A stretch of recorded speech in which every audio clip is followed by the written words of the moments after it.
నేను 6 అడుగులు అందగాడు, నేను ఒక అందగాడు ఉన్నాడు మాజీ మంత్రి. నిన్న ఒక దగ్గర ఒక ధర్నా చేస్తూ ఫ్లెక్సీలు పెట్టుకొని ప్లే కార్డులు పెట్టుకొని రప్ప రప్ప రప్పట. ఏంటి రప్ప రప్ప రప్ప? దేనికి రప్ప రప్ప రప్ప? ఏం చేయాలనుకుంటున్నావు? ఈ రాష్ట్రాన్ని ప్రశాంతంగా శాంతి భద్రతతో ఉన్న ఈ తెలంగాణ రాష్ట్రాన్ని ఫ్యాక్షన్ రాష్ట్రంగా తయారు చేయాలనుకుంటున్నావా? ఏంది నీ అసలు ఉద్దేశం? ఏమి పేదోడికి ఇబ్బంది అయిందని రప్ప రప్ప రప్పండి? టింగ్ టింగ్ టింగ్ న డబ్బులు పడుతున్నందుక రప్ప రప్ప? కాబట్టి శాంతి భద్రతల్ని కాపాడే దాంట్లో ఈ ప్రభుత్వానికి చిత్తశుద్ధి ఉంది. ఎవరైనా శాంతి భద్రతలను విఘాతం కలిగిస్తే ప్రజలే వాళ్ళకి బుద్ధి చెప్తారు. గతంలో చెప్పారు, మళ్ళీ చెప్తారు. అంతేకాదు, ఇందాక మా ఇల్లన్న చెప్పినట్లు ఆనాడు మాజీ ముఖ్యమంత్రి గారు వాసాల మర్రి వారి ఫామ్ హౌస్ కి పక్కన ఉంటుంది. వారి ఫామ్ హౌస్ కి 4 లైన్ రోడ్ వేయటం కోసం నేను ముఖ్యమంత్రిని, మీ గ్రామాన్ని దత్తత తీసుకుంటున్నా, అడ్డం వచ్చే ఇళ్ళన్నీ కూడా మంచి భవంతులు కడతానని నమ్మబలికి ఆ రోడ్డుకి అడ్డం వచ్చే ఇళ్ళన్నీ పడగొట్టి ప్రభుత్వ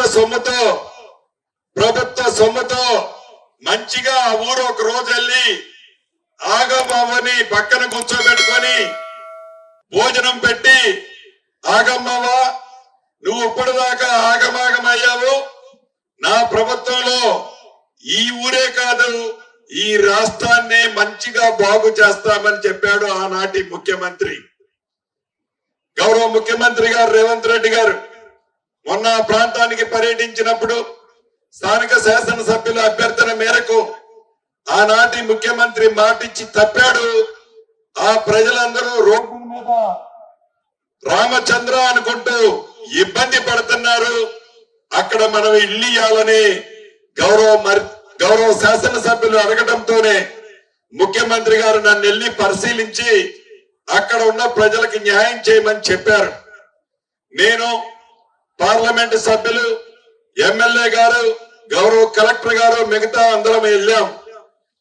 ఆగమ్మవ పక్కన కూర్చొని చెప్పింది, అయ్యా ఆనాడు ముఖ్యమంత్రి మాయ మాటలు చెప్పి మోసమిచ్చి ఆగమాగమైపోయాము, ఇప్పుడైనా మమ్మల్ని న్యాయం చేయండి అయ్యా. గాలి మోటార్లల్లా మరి ట్రాక్టర్ డీజిల్ కు ఊర్లలో కేసీఆర్ ట్రాక్టర్ కొని పెట్టిండు. వెకాల డీజిల్ వచ్చి నడిపించే తెలివి లేదా మీకు? ఇక ఆయిల్ మార్చే తెలివి లేదా మీకు? ఇది ఏం గవర్నమెంట్ అని మేము అడుగుతా ఉన్నాం. ఇవాళ ప్రజలు గమనిస్తూ ఉన్నారు.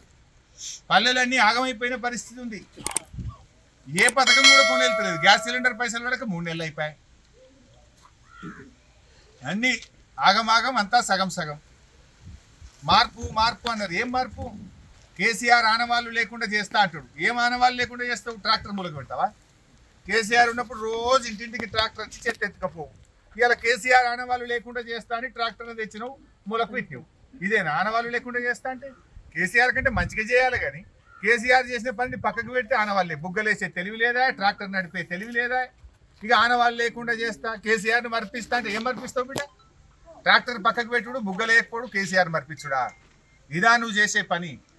ఇదేనా ప్రజలకు నువ్వు చేసే సేవ? ఏం చెప్పినావు నువ్వు అన్నాడు. 4000 పింఛన్ అంటివి, 74,000 పింఛన్. తులం బంగారం అంటివి, 70 తులం బంగారం.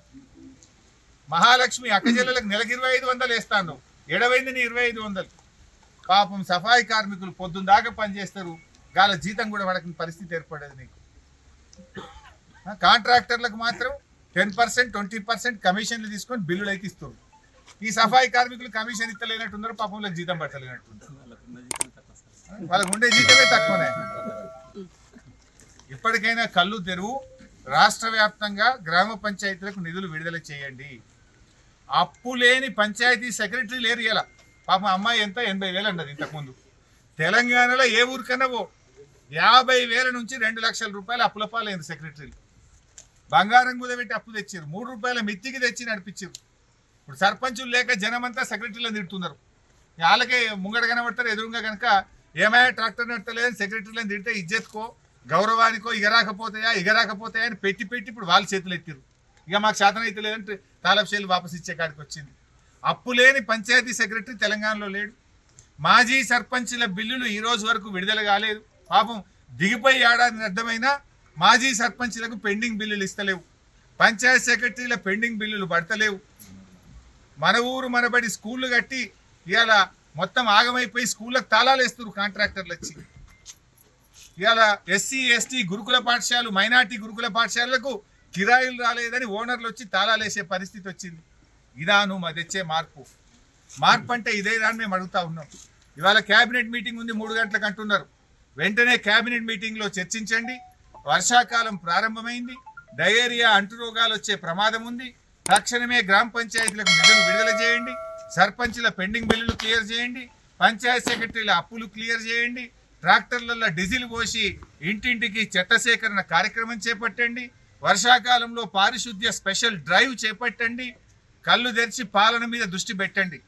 పాలన అంటే ప్రతిపక్షాలను కేసుల్లో ఇరికిచ్చుడో ప్రతిపక్షాల మీద రోజు తిట్టిపోసుడు కాదు. పాలన అంటే ప్రజలకు సేవ.